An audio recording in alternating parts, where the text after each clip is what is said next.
क्योंकि सास भी कभी बहू थी के लेटेस्ट एपिसोड की शुरुआत होती है शांति निकेतन से।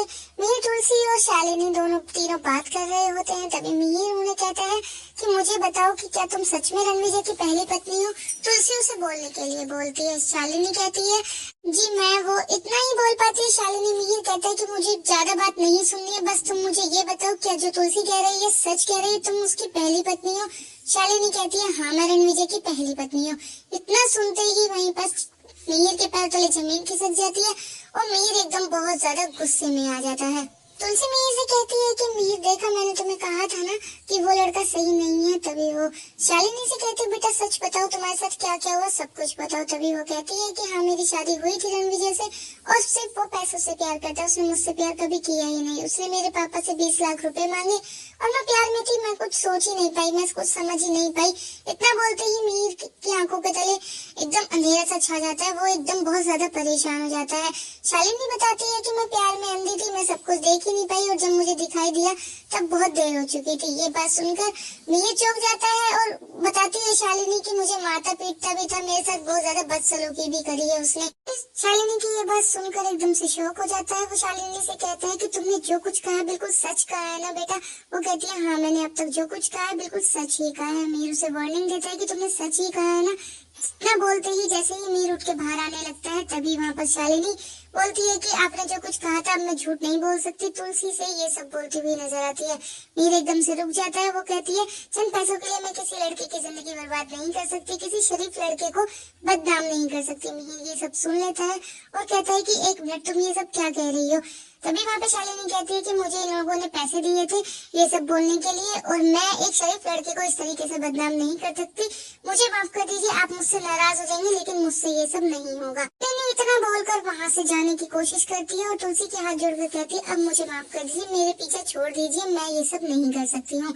इतना बोलकर वो वहाँ से चली जाती है। तुलसी एकदम परेशान हो जाती है कि मैंने तो इसे कोई पैसे नहीं दिए, मैंने तो कुछ भी नहीं कहा इसे। और मिहिर तुलसी की तरफ देखता रहता है और कहता है अनबिलीवेबल अनबिलीवेबल। तुलसी तुम इतना नीचे गिर सकते हो, तुम इस हद तक गिर गई कि अब तुम परी की जिंदगी बर्बाद करने के लिए लोगों को यहाँ झूठ बोलने के लिए भी ले आई हो।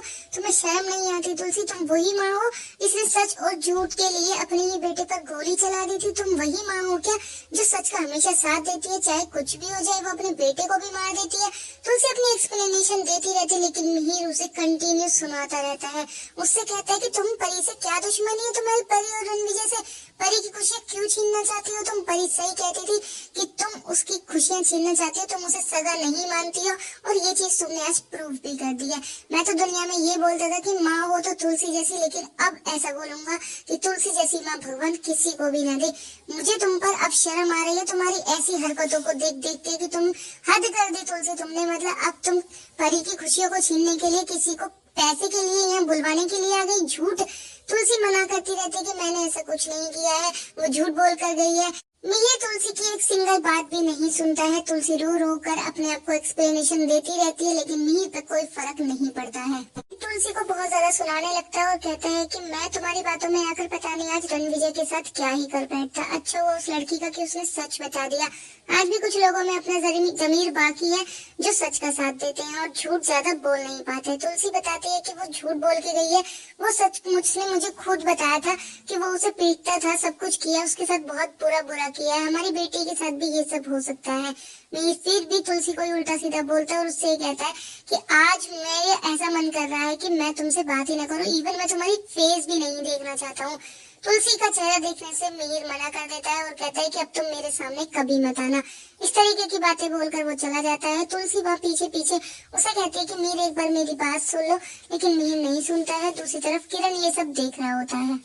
शालिनी जैसे ही शांति निकेतन से जा रही होती है परी उसे एकदम से देख लेती है जाते हुए। परी एकदम रणविजय को दिखाती है कि देखो शालिनी जा रही है।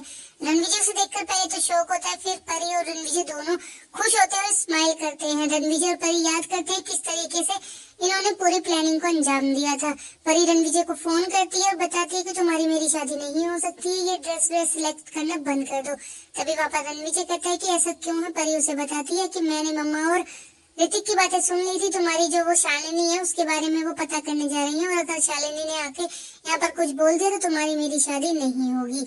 ये बात सुनकर रणविजय शॉक हो जाता है और कहेगा कि तुम टेंशन मत लो, होगा वही जो मैं चाहूंगा, जो रणविजय चाहेगा वही होगा। रणविजय तुरंत शालिनी को फोन मिलाता है और कहता है कि तुमने मेरा नंबर सेव नहीं किया। शालिनी एकदम उसकी आवाज सुन के डर जाती है और कहती है रणविजय तुम्हें मेरा नंबर कहाँ से मिला। रणविजय कहता है कि मेरे पास तुम्हारी पूरी हिस्ट्री है। और रणविजय का नाम सुनते ही रणविजय की बातें सुनकर वो एकदम डर जाती है, वो सहम जाती है। शालिनी रणविजय से रिक्वेस्ट करते है कि वो उसका पीछा छोड़ दे। तभी रणविजय कहता है कि मैं पीछा छोड़ दूंगा, लेकिन मुझे तुमसे कुछ चाहिए। तभी वहाँ पर शालिनी बताती है कि मेरे पास अब कुछ भी नहीं है, मेरे पास देने के लिए कोई पैसे नहीं है। रणविजय कहता है कि मुझे कोई पैसे नहीं चाहिए, बस एक फेवर चाहिए। फिर रणविजय से कहती है कि वाह रण, तुमने तो बाजी ही पलट दी। तभी रणविजय कहता है कि अब तुम्हारी मम्मा भी बुरी बन गई और तुम्हारे पापा की नजरों में और भी महान।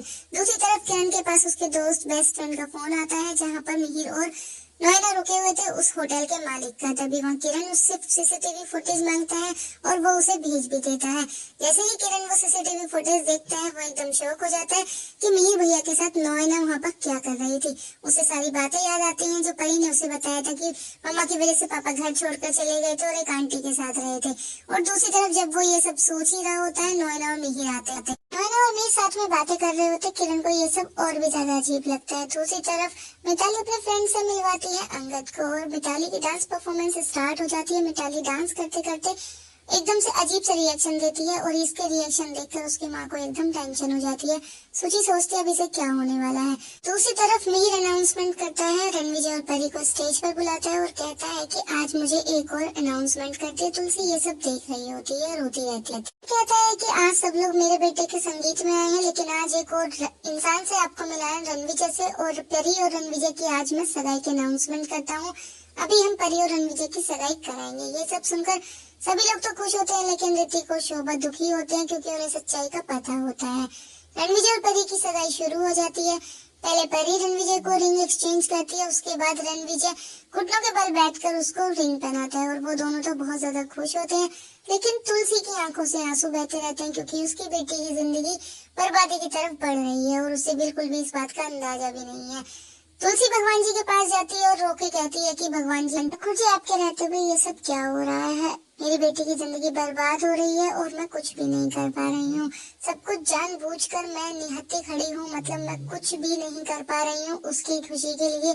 उसकी जिंदगी बर्बाद हो रही है। भगवान जी आपके रहते हुए प्लीज ठाकुर जी कुछ करिए ऐसा कि उसकी जिंदगी बर्बाद होने से बच जाए, उसकी जिंदगी बर्बाद होने से बच जाए। तुलसी ये सब कहती रहती है और उसकी आंखों से टप टप आंसू बहते रहते हैं। वो हाथ जोड़कर ठाकुर जी से प्रार्थना करती है कि उसकी जिंदगी बर्बाद होने से बचा लीजिए। दूसरी तरफ परी पूरे परिवार के साथ अपने प्यार के साथ सेल्फी लेती है, लेकिन ऋतिक अलग हटकर उस चला जाता है क्योंकि उसे ये सब समझ में नहीं आता है। दूसरी तरफ नोएना और सुची बात कर रहे होते हैं। सुची मिताली को लेकर बहुत ज्यादा टेंशन में होती है। नोएना कहती है तू टेंशन मत, मैं सब संभाल लूंगी। तभी मिताली कहती है वैसे तेरी लाइफ में इतनी टेंशन है, तू क्या क्या संभालेगी थी। इतना बोलते ही एक पर्सन की एंट्री होती है और नोएना उसकी आवाज सुनकर एकदम शॉक हो जाती है और डर जाती है। वो पर्सन होता है उसके हस्बैंड का फ्रेंड, जो कि आधी प्रॉपर्टी उसके पास होती है और जिसकी वजह से वो उसके साथ मिसबिहेव भी करता है, लेकिन वो उसे सहन करती रहती है। उसके लिए रेड रोजेस लाता है, लेकिन वो उसे ले लेती है और दूसरी तरफ वो उससे डरी हुई भी होती है। मिहिर ये सब देख रहा होता है। मिहिर आके उसे अलग कर देता है। जब वो डांस करते है तब भी वो उसे गलत तरीके से उसका हाथ पकड़ने की कोशिश करता है, लेकिन नोएना बहुत घबराई हुई होती है। मिहिर ये सब सीन देख रहा होता है। मिहिर नोएना को वहाँ से किसी काम से ले जाता है और साइड में ले जाकर उससे पूछता है कि तुम ये सब क्या कर रही हो। वो लड़का तुम्हारे पीछे पड़ा हुआ है और तुम उसे ना तो भाव दे रही हो और ना ही उसे तुम मना कर रही हो, ना ही तुम उसको कोई रिएक्ट कर रही हो। तुम्हें बोलना चाहिए ना, नो मतलब नो। तभी नोएना कहती है कि मैं कुछ नहीं कर सकती हूँ, नरेन का ये बिजनेस पार्टनर है और इस पे के पास मेरी आधी प्रॉपर्टी है।